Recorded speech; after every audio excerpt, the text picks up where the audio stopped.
All right. Today is our COVID update, specifically dealing with the Delta variant and where we are both as a country and as a state. The situation is serious and alarming, and we are rapidly approaching critical. Let's start with what we are seeing to the south of us. In each of these waves, what we have seen are places like Florida and Texas and Louisiana. It may start, but it continues to build all throughout the South. We've shown you that Arkansas had only a handful of ICU beds left. Mississippi, the same way. This has now hit Alabama with only 2 ICU beds left. Remember, this is statewide, and we are seeing this in every state to our south.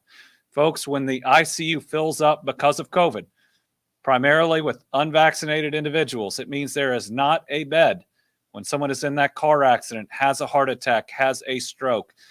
And we are seeing this and starting to see it more and more across Kentucky. Dr. Stack's going to talk about this more, but you just look at Western Kentucky. Jenny Stewart Medical Center has talked about their hospitalizations due to COVID up 500% over the last 2 weeks. Vanderbilt Medical Center, where many people in Western Kentucky have to go when things get serious, is full. Baptist Health Paducah, Baptist Health Madisonville, both warning online that their cases are significantly rising while their resources are rapidly diminishing. Mercy Health reporting a 21% positivity rate.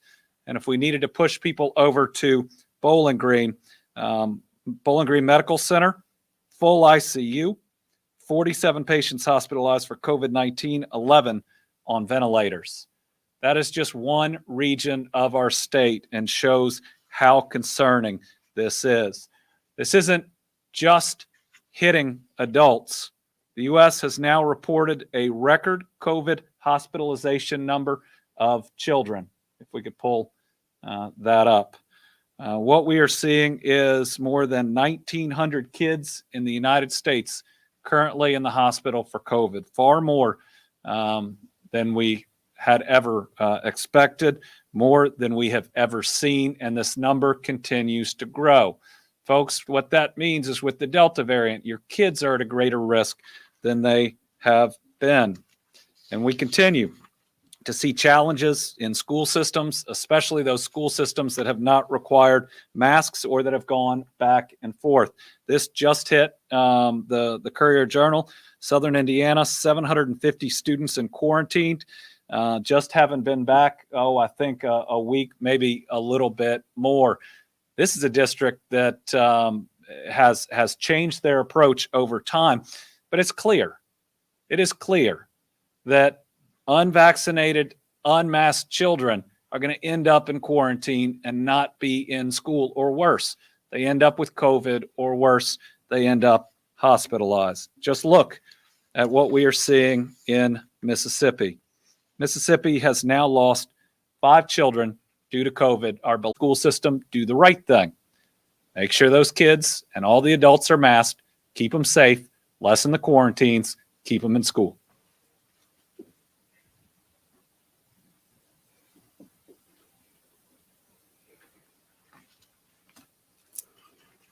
Good afternoon.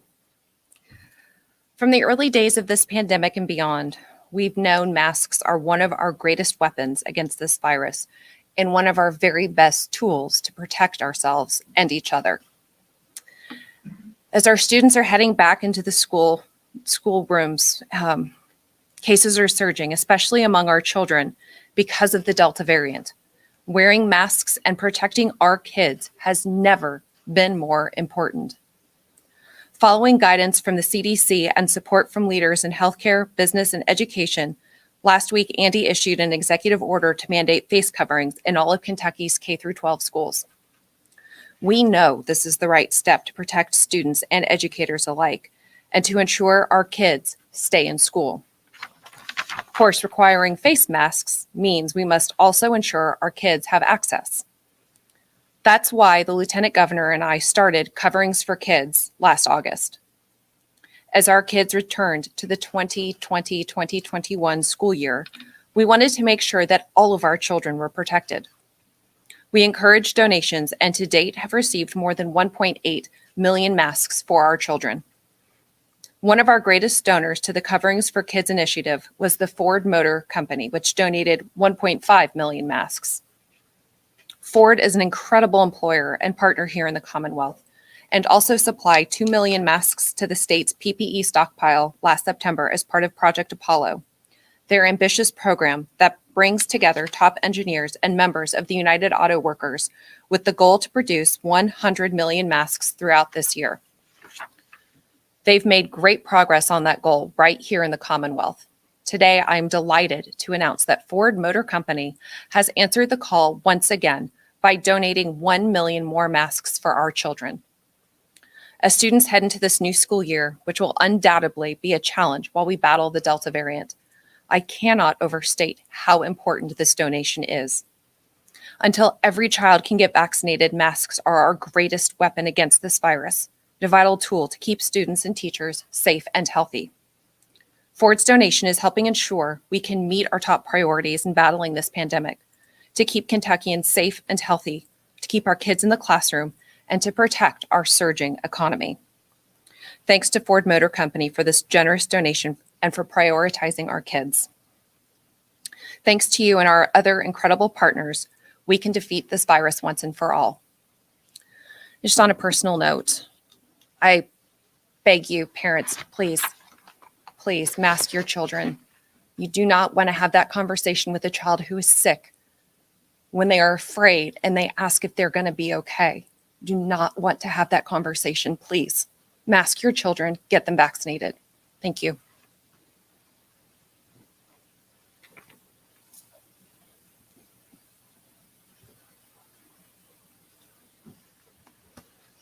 Thank you to Ford. Thank you to the First Lady and the Lieutenant Governor for their endeavor to make sure every child will have an available mask to ensure that we can keep them as safe as possible.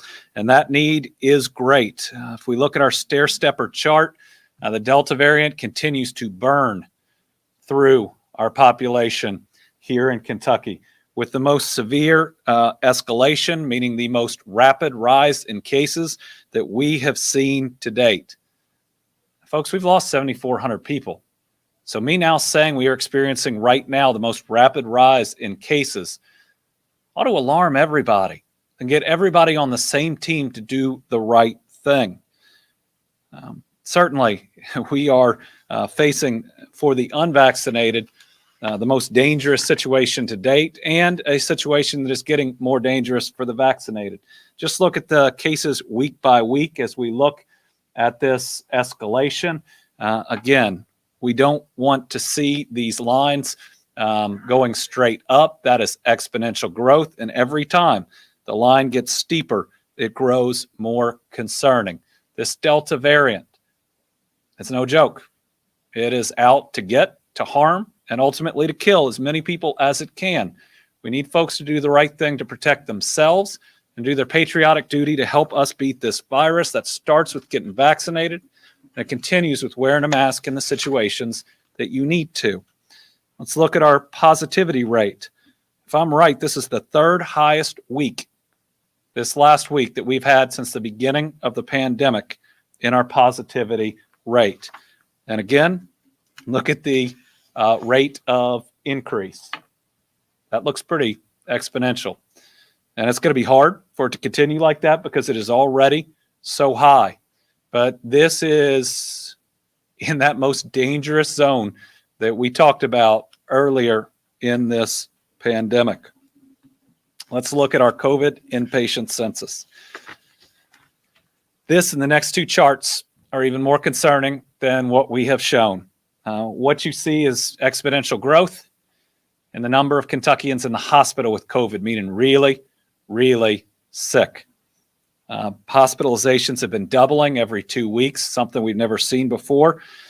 Again, Dr. Stack will talk about it more, but by the end of the week, we expect to have, by the end of this week, we expect to have more Kentuckians in the hospital battling COVID than at any point in this pandemic. Those are your friends, your neighbors, your loved ones, people you fought for all the way up to now. And we need everybody to continue to do the right thing and to realize what this also means is we are very close to all of our hospitals being full. It is something that we may well see here in the Commonwealth. And what will that mean is it's one facility fully full one week and very, very close the next, while the next one in the region is entirely full. And this means that folks that are in for other reasons have a tough time. I have a family member that had a bad fall and is needed to be hospitalized, and we were very worried about her being able to find a bed. We don't want to see anybody else in that situation. People out there harmed in the line of duty need to have a bed when they are hurt.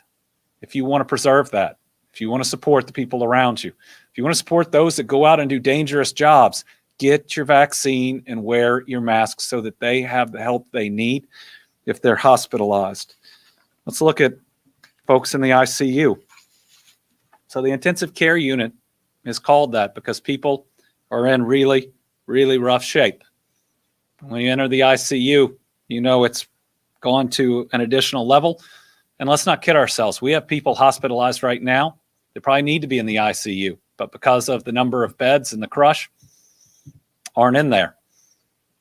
This rate, again, before the end of the week, will surpass the highest that we have ever had in this pandemic. And a certain amount of folks with COVID that go into the ICU aren't coming out. So the more people in the ICU, the more people we will lose. Drive that point home. COVID patients on a ventilator. I don't know how many doctors we need to show intubating someone while they beg to get the vaccine and being told that it is too late.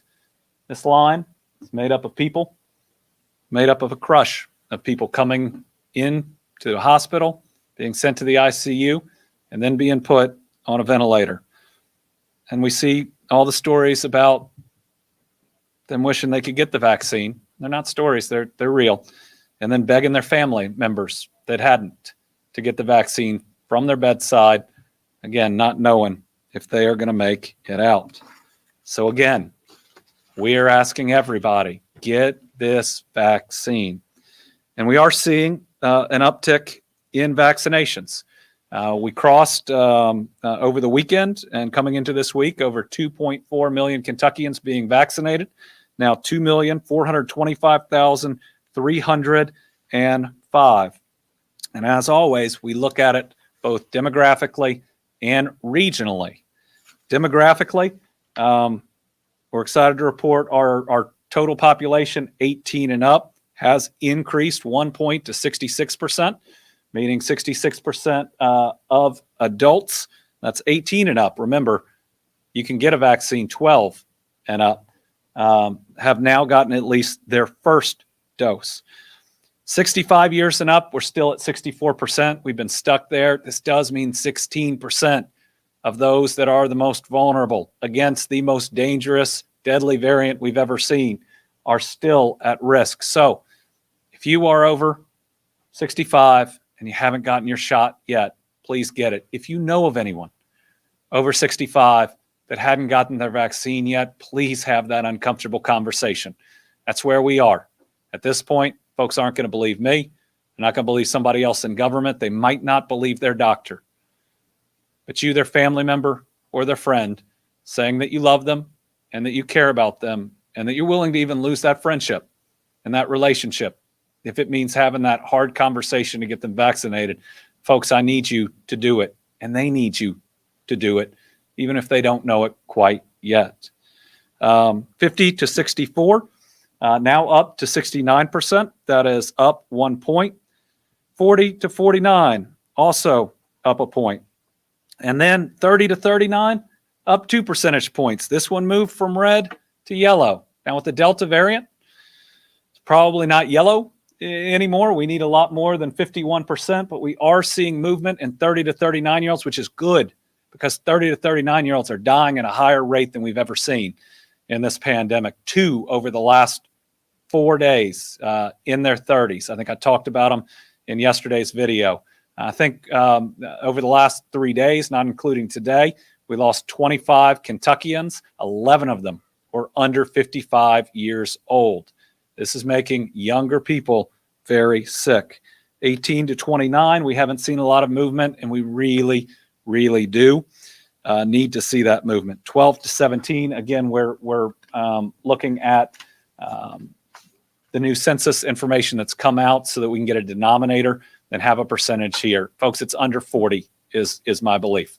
Under 40% of those eligible 12 to 17 have gotten that shot. Those are the kids eligible in school to get the vaccine. And when you combine that with those that aren't, remember, I got one child who's old enough to get vaccinated and has been, and Brittany and I have one that's not. And we worry about that, certainly. And that's why we're willing to make the hard decisions on masking and to talk to our kids about it, who don't mind at all. And she doesn't mind as long as his brother has to wear his too.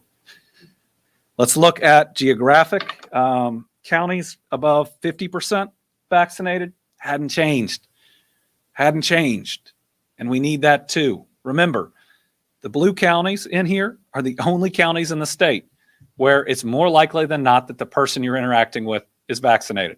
Otherwise, it's more likely than not that the person you're interacting with is not vaccinated in every other part of the state.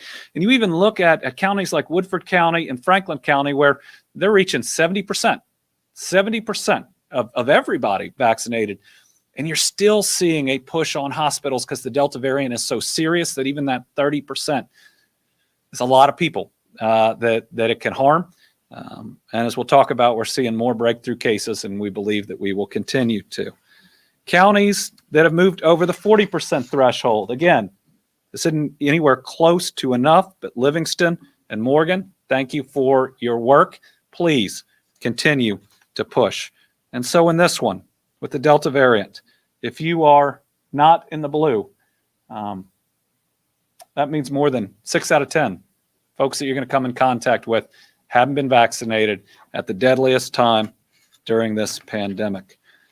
And you know, folks, we've lost a lot of people that didn't have the option to get vaccinated or fully vaccinated and would trade just about anything to be in a spot of somebody right now that for whatever reason hasn't done it. So today, we're joined again by Zonetown Fire Chief Kevin Moulton, who joins us again after being with us at the Capitol March 6th of this year on that 1-year anniversary of our first case of COVID. At that time, he shared the story of two of his own who were taken by this deadly virus. Chief Rob Orkes, a beloved community leader who gave a lifetime of service, and Major Gary Key, an inspiring man who dedicated 36 years of his life to Zonetown. Now we're going to hear more from Kevin, who wants to talk about the importance of these vaccines and how I know he wishes and those families wish to have had that opportunity to be fully vaccinated. Kevin.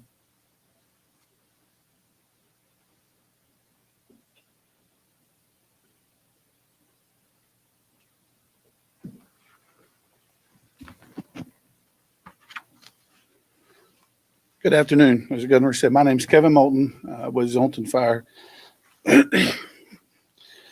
I had the opportunity and the honor in March to be invited here to honor the two great men, Chief Rob Orkes and Major Gary Key.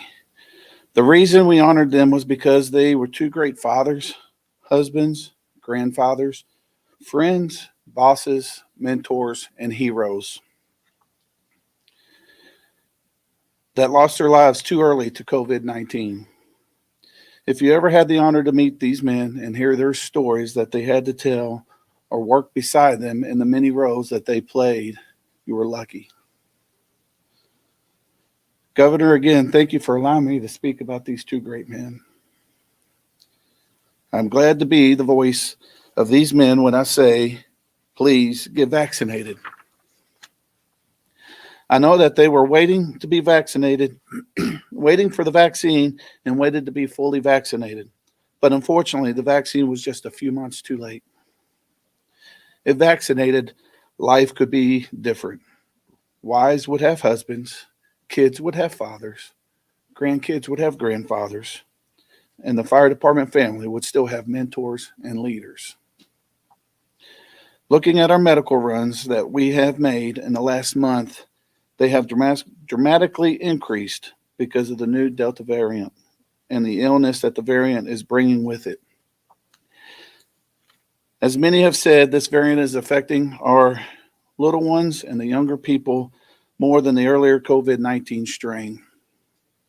Please help us as first responders protect our families and those that we protect daily, and protect your loved ones as countless first responders lose lives on a daily basis due to this pandemic.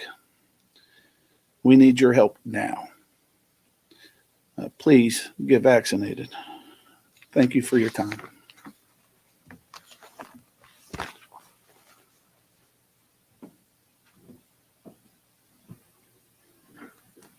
Thank you, Chief. You can tell that's tough for the chief.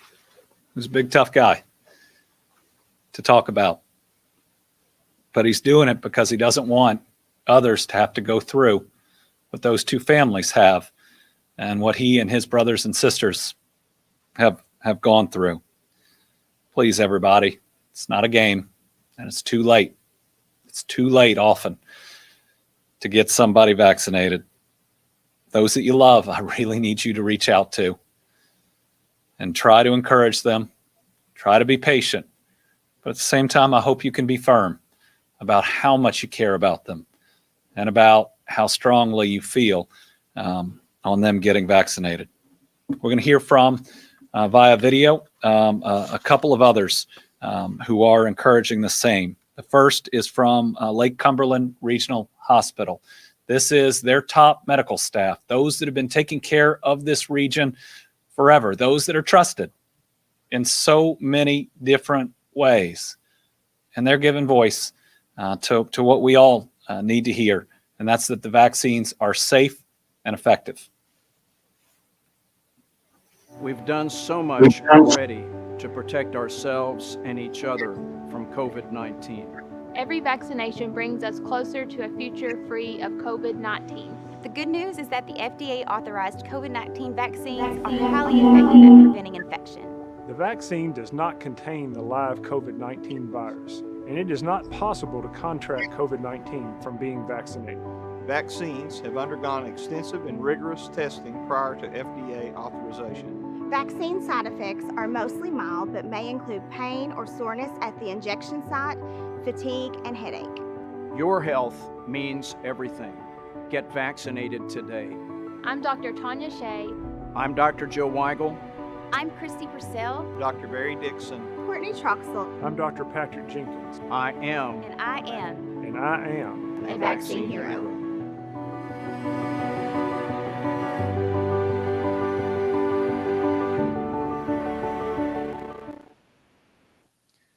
If you're in that Lake Cumberland region, remember, these folks aren't the governor. They're not somebody sitting in Frankfurt. They're your neighbors. They're the people that you may have taken your kid to if they broke an arm or a leg. They're the folks that maybe took care of your parents at a different point. Please trust them. Trust them now as they're trying to look out after you. Next, we have the head of Bourbon Community Hospital and Life Point, Central Kentucky, giving us two messages. Number one, hospitals are filling up. And number two, we need you to get vaccinated.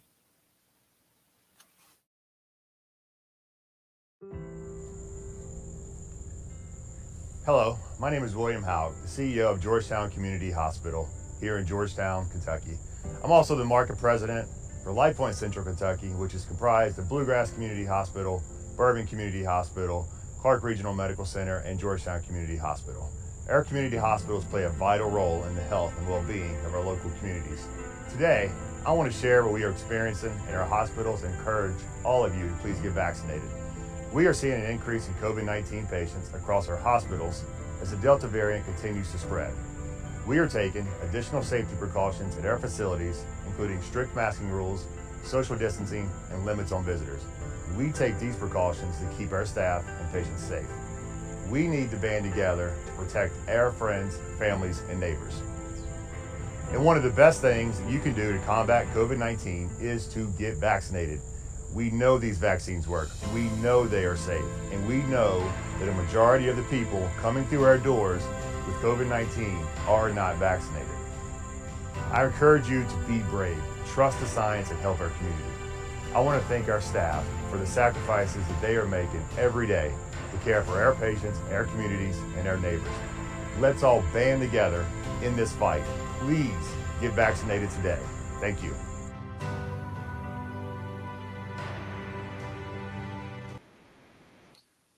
My apologies to William. It's Georgetown Community Hospital, but the group, including Bourbon and Scott County, definitely doing a great job in getting their people vaccinated. But I know we still have a long way to go. He mentioned in there that their hospitalizations are primarily unvaccinated, and that's true. If you are unvaccinated right now, you are at the greatest risk that you have ever been in the course of this pandemic. I think Dr. Stack and I both want to be as upfront as we can that we are seeing more breakthrough cases every day. And remember, a lot of breakthrough cases may never be caught because you are asymptomatic. But what that means is that, again, more people who've been vaccinated are ending up in the hospital, but at a much smaller risk, much smaller risk than those that are vaccinated. But it shows that when we are indoors outside of our house right now, while this thing is burning as hot as it is, we need to be wearing masks. So let's look at the vaccination status of COVID-19 cases, hospitalizations, and deaths. What you'll see on here is still primarily unvaccinated individuals, but the cases are going the other way, right? There are times where cases were 90 or 91% unvaccinated or partially vaccinated. We're now at 86.8 according to this data. Again, we think that we know that the vaccines are highly effective at preventing serious illness and death, but we do need to acknowledge that with breakthrough cases, if you're vaccinated, you can potentially be spreading it to other people. And when you think about that, other unvaccinated people who may not be able to handle it, and we are losing some vaccinated people as well. Somebody I know right now on a ventilator, fully vaccinated. It is rare, but it is happening, and we need to protect ourselves. Now, we're going to turn it over to Dr. Stack, who's going to go through a lot. He's going to give his thoughts on where we are in hospital capacity. He's going to talk about boosters and what we know today from the federal government may be different on boosters than what we learn in the next couple of days. So he's going to talk about the third booster for immunocompromised. We'll have to wait by any decision by the federal administration on anything different on boosters to address that. He's also going to go through 3 myths, because they are myths. They're in addition to the one that Lake Cumberland talked about, that you are not being injected with COVID-19. You can't get COVID-19 from the vaccines. But the 3 others that he's going to go through are, number 1, that this vaccine, we don't know enough about it, or it hasn't been tested enough. More than half all Americans have had the vaccine. So he'll go through that. Number 2, concerns that the vaccine might make you sterile. Entirely false. And number 3, concerns about complications related to pregnancy from the vaccine. He'll address all of those and his other points. Thank you, Steve.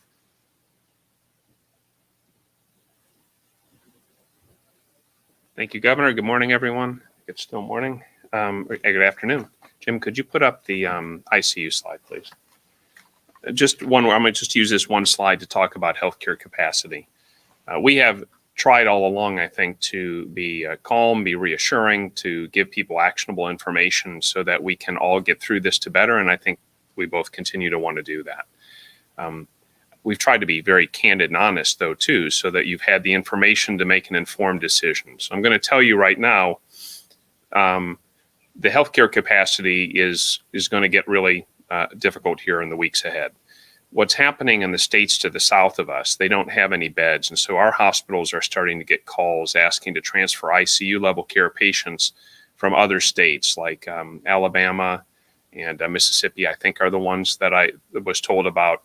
we're also getting reports from other states there are no beds available there.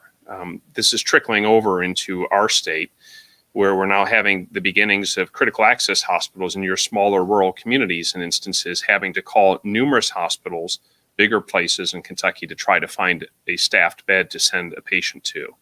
And so this will cascade and it will get worse.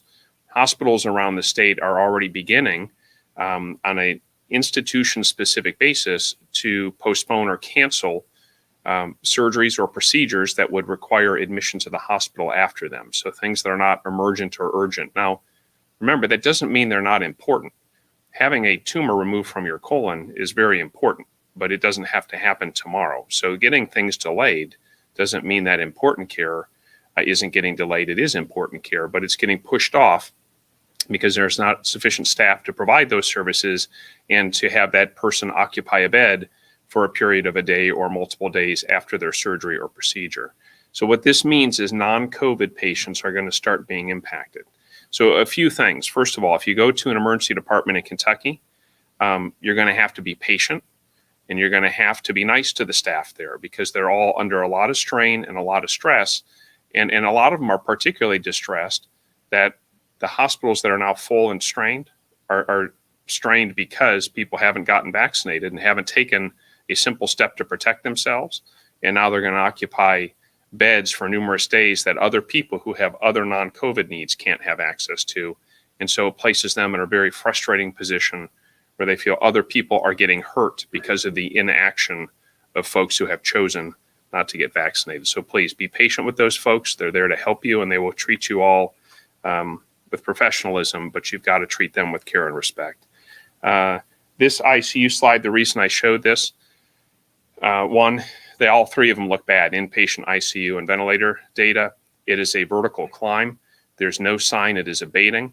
We are already just shy of our all-time record. Another day or two, we'll be past that record for ICUs. What we're finding across the states is this disease, this version of COVID, the Delta variant, is hitting people harder.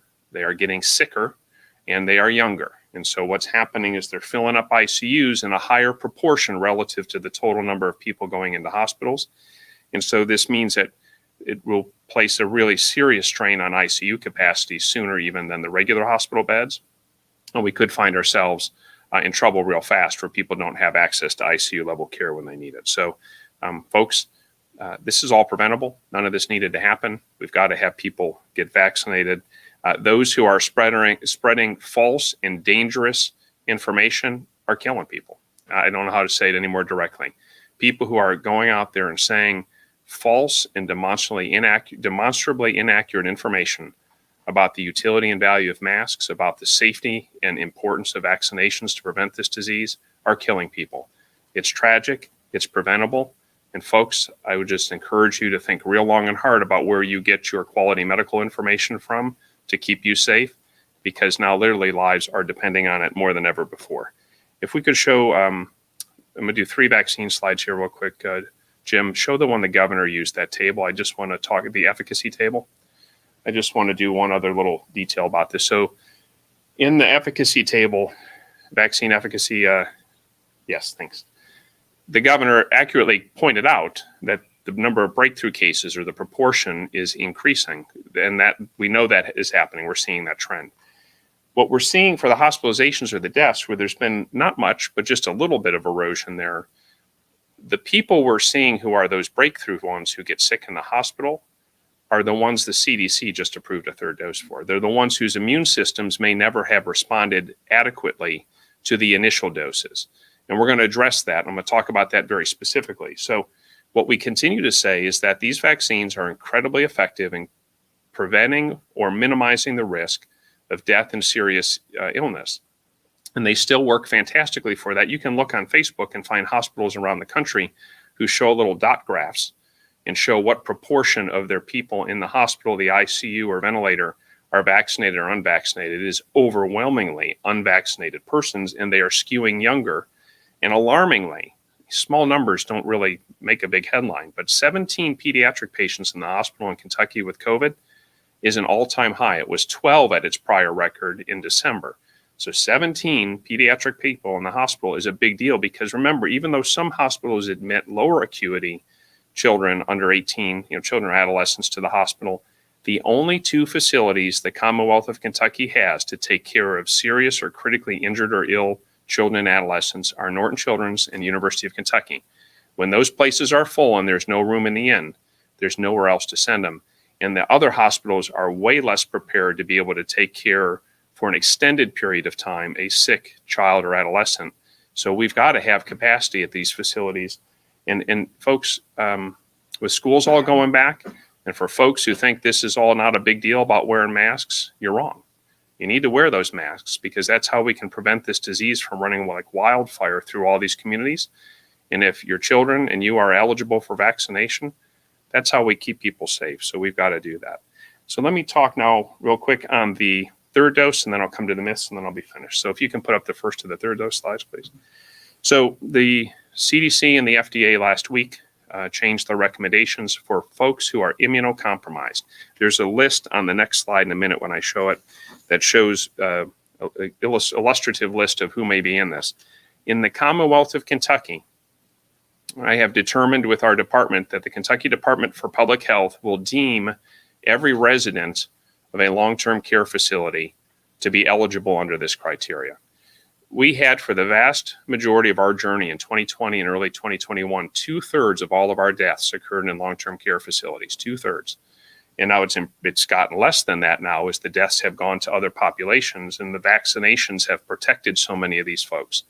But because of their medically frail condition often and the environment they live in a congregate setting, we are determining that all of these individuals in a nursing home are going to be eligible for vaccination for a third dose and will be offered a third dose, and that is already underway now and beginning. For everyone else in the general population, these are the individuals, people with these type of conditions who are identified as being eligible. This is not an exhaustive list. There will be others who may qualify. I encourage you to talk to your healthcare provider, talk to your physician or primary care provider, and ask them, do they think you are immunocompromised under this criteria? And if so, when you go and present yourself to get your third dose of either Moderna or Pfizer, you need only a test that you have a immunocompromised condition. No one's going to double check or verify. You need only a test to this and get this. Now, this is not a general purpose booster dose for all the rest of us. Currently, the evidence does not yet say it's necessary for those of us with intact immune systems to get a booster dose. Now, the media here in the room and others probably see the headlines just like I do. There's some talk about whether the Biden administration will go forward and change the recommendations as early as September about a third dose for a booster. We're not there yet. We'll update you as soon as we have firm information on that. But for right now, all of these individuals, if you fit in these criteria, I encourage you to go to a local pharmacy. If your primary care doctor is doing vaccinations, your hospital, your health department, and get your third dose, because you may not have had an adequate response to the first two doses, whereas those of us who have intact immune systems are probably still in pretty good shape. The final point I'm going to mention, you can take down those slides, Jim, is about these myths. I don't want to be sensational, but I want to be explicitly clear. Those who are passing along lies, they are lies about these vaccines, are killing people. It is horrible. It is tragic. And I urge you all to be very careful about where you get your guidance on this. These vaccines, across a whole variety of them, have been administered the world around. We've given out, according to the World Health Organization's website, almost 4.5 billion, that's billion with a B, doses of vaccine to human beings around the whole world. It's probably about 1.7 billion with a B human beings have had at least one dose of a vaccine in the world. Nearly 200 million Americans have had at least one dose of some vaccine. And in Kentucky, it is more than 2.4 million Kentuckians have had at least one dose of vaccine. These pharmaceuticals are the most heavily studied, heavily scrutinized, heavily monitored, and rapidly deployed pharmaceuticals that humanity has ever seen in all of our existence. And they've been deployed for over a year now when you go back to the first people who have enrolled in the initial studies. These are not experimental. These have been rigorously studied, actively monitored, and overwhelmingly been found to be safe. And in addition to that, the risks of getting COVID are so much larger than any risk you take with the vaccine. So I urge you to not fall into the trap of believing there's this myth that these are not studied robustly. They are studied more than probably any other vaccine in a short period of time has ever been done. As far as pregnancy and fertility, there is no evidence whatsoever in this 4.5 billion people of all of humanity who have received doses of vaccine that there is any adverse impact on pregnancy. In fact, what there's a lot of evidence about is if you are pregnant and you get COVID, your risk of serious harm or even death to yourself or your unborn child is much higher with COVID than if you were not pregnant. Please, if you are pregnant, get vaccinated. The CDC recommends it. The American College of Obstetricians and Gynecologists recommend it. The Kentucky Department for Public Health recommends it. And finally, there is not a single signal or warning of any sort that these vaccines have any adverse impact on your fertility. There is not a single warning sign to that effect. That is a falsehood. And because it has caused some women to be fearful about getting the vaccine, those who are propagating that falsehood are hurting people. And it is horrible that that is being done. So please, there is no truth to any adverse impact on pregnancy or fertility. I urge all women to please get vaccinated, pregnant or not. And the mRNA vaccines are particularly wonderful. And that's the technology that will continue to evolve. So any of the 3 vaccines are good, but the Pfizer and the Moderna, now that we have so much evidence, are particularly good. And those are the ones I think many of us who study this would probably prefer to get. Thank you very much, Governor.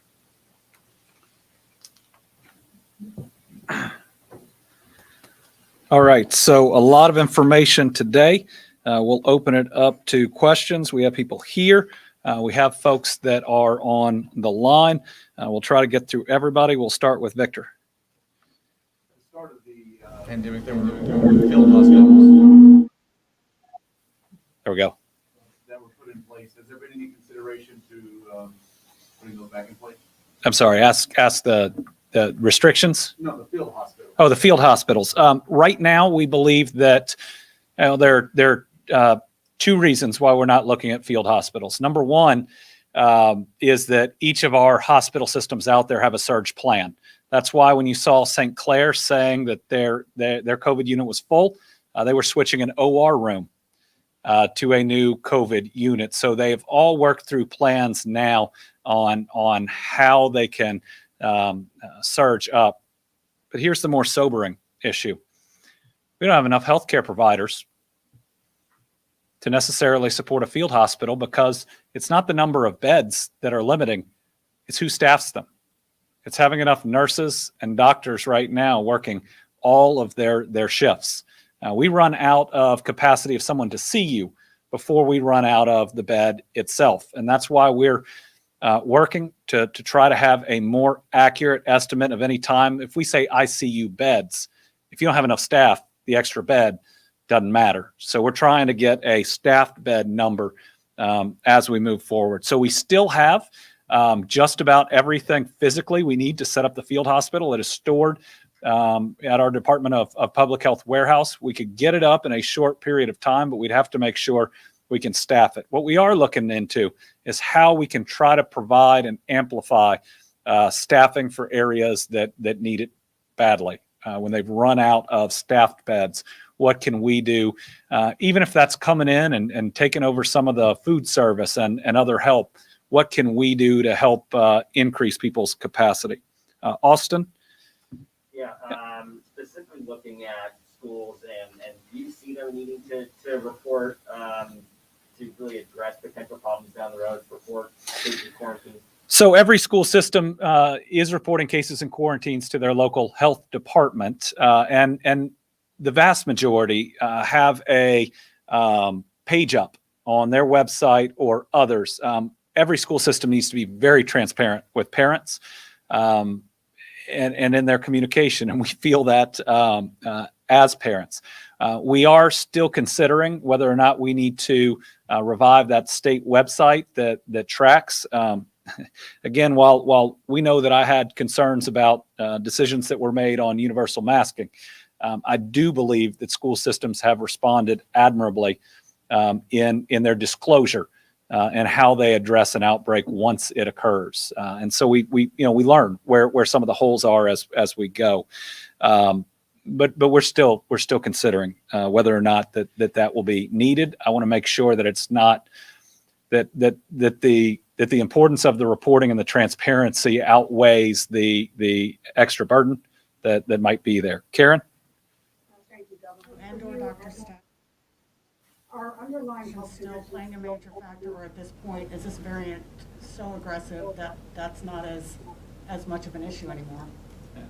Question is on underlying health conditions and your exposure to this Delta variant. So yes, underlying health conditions still do play a very serious role in your risk with COVID. And so we find that both in unvaccinated, where your risk is much higher with Delta than it was before. And that is skews to younger population. We see that because this is more aggressive, but we also see it in those who have breakthrough infections, who are the ones who go into an ICU or get really sick. They tend to be people with numerous medical problems and reasons why their immune system probably is compromised from their chronic illnesses, and they haven't mounted an adequate response. So yes, comorbidities still play a large role. And Dr. Stack and I have talked a number of times that as the information evolves, because we still don't have enough, that we think it's likely that we'll find that there is a correlation between breakthrough cases. And remember, how the federal government tracks that is hospitalizations. They're not just tracking positives and folks that may have been more vulnerable early on as well. Tom. Well, thank you, Governor. Shortly before I came down here, my daughter sent a bunch of photos of her parked in line at the Kroger Fieldhouse testing area. Huge line of cars out there. And that kind of brought to mind, I heard on a news report this morning that there is a potential shortage on testing kits. Is that indeed the case, or is that isolated, not here in Kentucky? So question is on testing. It is good that more people are looking to get tested now. We have some concerns that the rules or reimbursement with testing have changed as the original and the Alpha variant were declining. Where we got is private insurers would not pay for a test unless you met certain criteria. That's very different than before. Anybody who wants a test or is concerned or has maybe been exposed to someone could get it. With that change, we have seen fewer people getting tested. More and more of the people that are getting tested are already sick. We are working to remove that barriers in our Medicaid population and working with insurers to try to get back to a practice where anybody who wants the test can get it. I think that there is ample testing capacity out there. Of course, any time that there is all of a sudden a big bump in something, it may take a little bit to catch up, but I'm not worried at this point about overall testing capabilities or shortages in the country or here. Bobby McSwine. Be able to hear me? I can hear you. I'm wondering, I know we talked about long haulers early on in the pandemic. I've seen it reemerge. Is that something you all are looking into? We continue to be concerned about long haulers, and it brings up a really important point. We talk about death due to COVID, and rightfully so. I mean, that is the worst outcome. But what I don't think we as a population have enough appreciation for is COVID can not only get you really sick in the short term, but a whole lot of people have stayed sick in different ways for months or even longer. We've seen some people even take their lives based on the complications, impacts on them. There's still so much we don't know about the long-term effects of the virus. Some people are worried about the vaccine. We still don't know so much about the long-term impacts of the virus, but we know that they've been really significant and really difficult. And right now, we can't say for sure why someone has long hauler symptoms and conditions, and another one doesn't. And that ought to raise even more concerns with what we want to do to make sure that we prevent getting the virus in the first place. But it's a really important point that COVID doesn't just kill you, it can make you really sick for a long time. Shaq Lord. With capacity levels for hospitals near critical, and with the data for the positivity rate increasing, the cases increasing, do you anticipate issuing any mandates in the future, or are you kind of playing it by ear? So everything we're seeing is alarming. And that means if we have to, we'll take additional steps. At this time, those steps certainly would not include any form of shutdown, because vaccines plus masks, we can be fine. It does not currently include any type of capacity restrictions, but we're going to have to very carefully consider and continue to evaluate whether or not we need to bring back a statewide mask mandate. That's where we are. That at least has to be a part of the conversation, because if we run out of beds for people, if we run out of beds for people who are injured or sick or have a heart attack, don't we have to do something? Don't we have to do something to make sure we've got that capacity for everybody? And so it's under active consideration, and we continue to watch the numbers, those hospitalization, those ICU numbers being the most concerning. All right, on the line we have Debbie Yetter from the Courier-Journal.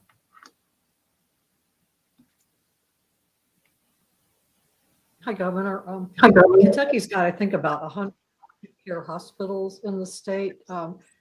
How serious is the situation with these hospitals? How many are, if you know, are reaching capacity or likely to be at capacity in the next week or so if this trend continues? So we're working again on getting a solid metric. Some other states have metrics out there. We don't know how accurate they are versus beds versus staffed beds. And so we're working right now to get there. But I think that the reports directly from these facilities are very concerning. I think that everybody is at a higher level than they ever expected. I think just about every hospital, well, certainly what we have seen is a lot of our rural hospitals are higher than they've ever been already. And we continue to see hospitals full and reporting that they are full and or are full from a staffing standpoint. And that goes from east to west. We see our hospitals already taking steps that are significant. When a hospital starts canceling elective procedures, and almost all of them are, now that hits their bottom line pretty hard. It means that they know that there is a very substantial danger out there. Corinne Boyer from WEKU. Hi, Governor. With the number of cases and hospital ICU capacity expected to surpass previous highs, why not reinstate the mask mandate now before things get even worse? Well, it's under active consideration. The difference now versus before, actually, I think there are a couple of differences. Vaccines are the number one difference. And again, before, when we had the mask mandate, we didn't have the option to go get vaccinated, for everybody to do their part and to be done with this. I think one of the frustrating parts or one of the tough parts to process is that we could win this war tomorrow. If everybody who's unvaccinated who qualifies would go out and get the vaccine tomorrow, we could vaccinate 500,000 people tomorrow. We have that many vaccines that are out there and ready, then we wouldn't have this surge. We would have open beds for people who needed them for COVID or not. Second piece is we are seeing more support and or active steps being taken by both public and private entities. So many businesses now are going back to masks for everyone. Distilleries, manufacturers, and others. We're seeing more and more private sector decisions here. And when that happens, you get a lot more buy-in as well. It's just a lot of different points of leadership and leadership points that are closer to people. We saw our universities all go back, and I think virtually all of our private universities that I've seen have announced that they're going to require masks. So those are the two things right now, the level of of private and public sector activity, of local leadership that we're seeing, which is important and powerful, as well as the vaccines themselves. But again, it's under active consideration. It has to be with everything we're seeing. Alex Akisto from the Herald Leader. Hi, Governor. You mentioned that the issue going forward will be bed capacity, but more so staffing of those beds. In the same way that we're being asked right now by other states that are experiencing surges farther along than ours to borrow our hospital resources, has your office in any way begun preemptive talks with other states that aren't experiencing a surge as bad as ours about either borrowing hospital resources or in some way securing more staff? That's a good question. We have not, as an administration, talked to other states and systems. Now, the actual hospital systems themselves do that and do it actively. What we are working on at the moment is how, whether it's through the National Guard or through other possibilities, how do we provide more medical and other staff to these systems as they become overwhelmed? Are we able to put together additional strike teams as we have in the past? And we're digging pretty deep on that. One of our challenges is if you look at our National Guard and folks that have a healthcare background, they're already working in one of these systems and at one of these hospitals. We are going to start conversations with the federal government, though, preemptively. I think we're having one today about their ability to come in and help and provide extra help, whether that's through FEMA or other means. We are going to hit the point where we need more help, but we found typically when Kentucky hits that point, it is rapidly spreading to our north and has already overwhelmed the south of us. So yes, we're going to look everywhere we can for help, but every point in this pandemic, we've had to look out for ourselves, and we got to be prepared to do that. Again, get vaccinated, and you're looking out for everybody around you. Joe Ragusa, Spectrum News. Hi, Governor. So a couple of questions here, both of them political. I don't know if you've gotten the chance to see any of the committee hearing that's going on right now discussing the administrative regulations regarding the mask mandate. I wanted to get your thoughts on that discussion. And also on a bill that has been pre-filed to prohibit government entities from putting in a mask mandate at schools, public universities, childcare centers. I guess just what are your thoughts in general about the political discussion that's going on right now? Well, this is what happens when politics runs over public health or common sense. I haven't watched the committee hearing, but folks, every single public health entity in the United States, every entity that impacts Kentucky, from the CDC to our Department of Public Health to every single local health department in Kentucky, says universal masking in schools is a must to protect our kids and if they're going to be in person in class. The Kentucky Chamber of Commerce says universal masking in schools is a must for them to have their workforce. The educational associations that the people who actually work in the building belong to say it's a must to protect them. That's everybody. And for folks to push back on the private sector community, the healthcare community, with nothing other than politics is wrong. And oh my goodness, look at what's happening in Arkansas right now. I mean, a bill that prevents entities from instituting a mask mandate when there is such a surge and a deadly variant out there, that kills people.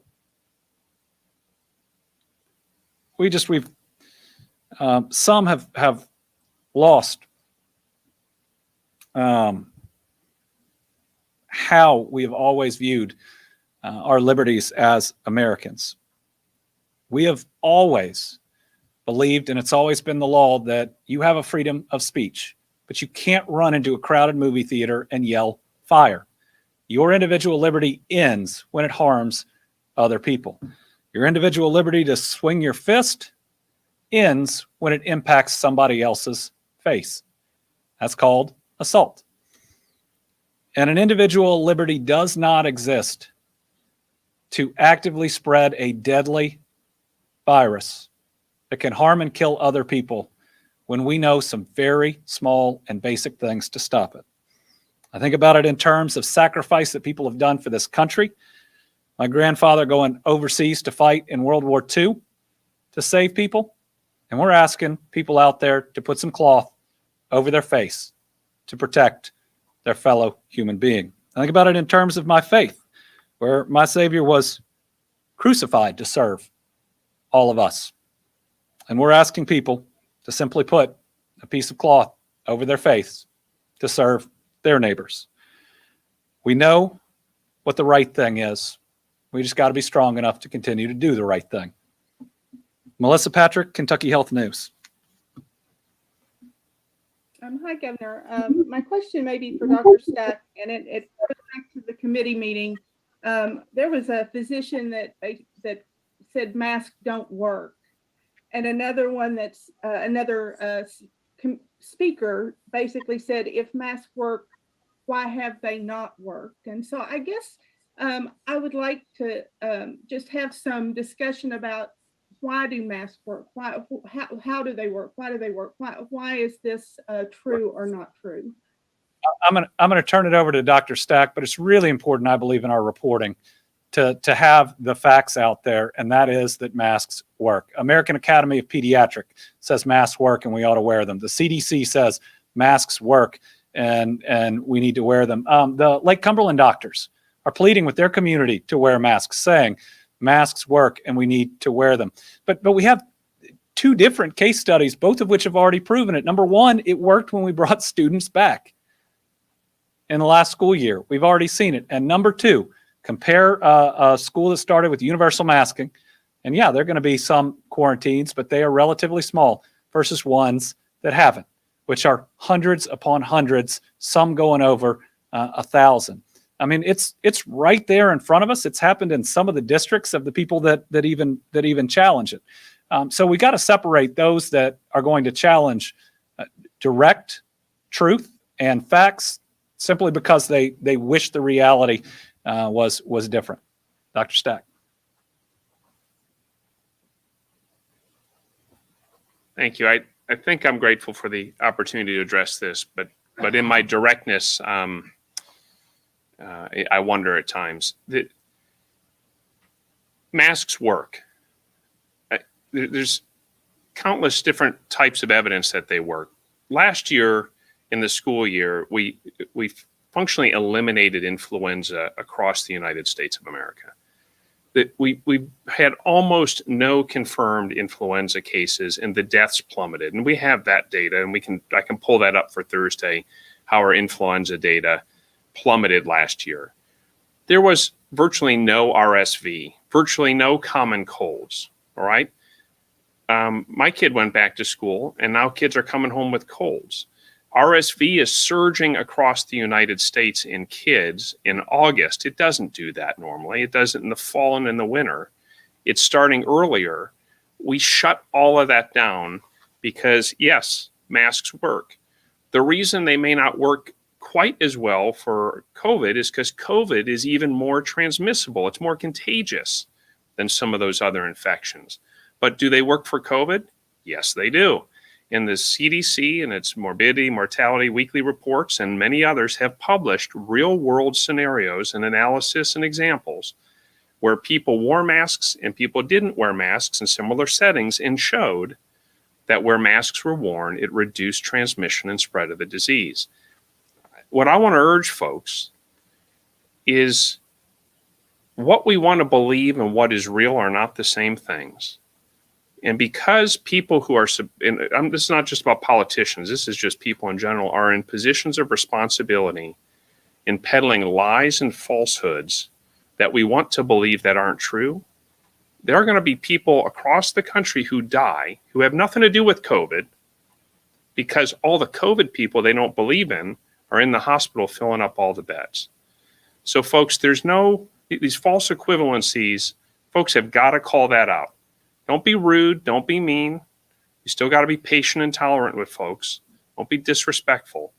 But don't let these false equivalencies and just outright lies be put on par with things that science has shown. And as we learn more, science continues to iteratively improve what we understand and know. So we share with you when our understanding evolves. That's not the same thing as none of these things have value. It's because we have the ability to learn and improve over time as we have experience. So the masks do work and the vaccines do work. And what you see happening in some of our southern states, and I hope doesn't happen in Kentucky, is the insanity of preventing all the things that could prevent the crisis, and then turning around and offering these half-good solutions to try to treat people who are getting hurt and are dying because they blocked all the efforts that could have prevented it at minimal or no inconvenience to the rest of us. So folks, please use science and use the intellect we were gifted with to make good choices so that we all don't get hurt by this. Thank you.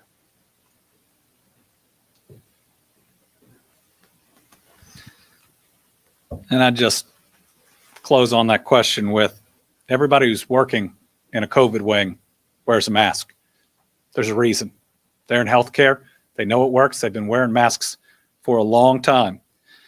And second, I don't know if everybody remembers this, but back last year, I was in a car with someone who turned out later to be positive. We were both wearing masks, and I never tested positive in the end because masks work. Ellen Smith. Hello, Governor. I just have a question. With the CDC's recommendation for booster shots, what is our supply looking like for Kentuckians? We have a robust supply. We wish more people were coming in and getting their first or even their second shot. I think we have somewhere close to 500,000 doses that are out there right now that could go in somebody's arm, and we can order a whole lot more. Supply is no longer the problem. Now, if they open up boosters to everyone eventually, then we're going to need to set up some bigger operations to get folks through. But we believe that if they go there, it's going to be a certain amount of time that they're going to recommend after your second one. So I think people are going to be able to be scheduled in whatever their local provider is. And remember, it's everywhere now. You can beat this pandemic by going to the drugstore, the grocery store, your local health department, just about anywhere. All right, last question. Sarah, I think it's Lou from WCHS.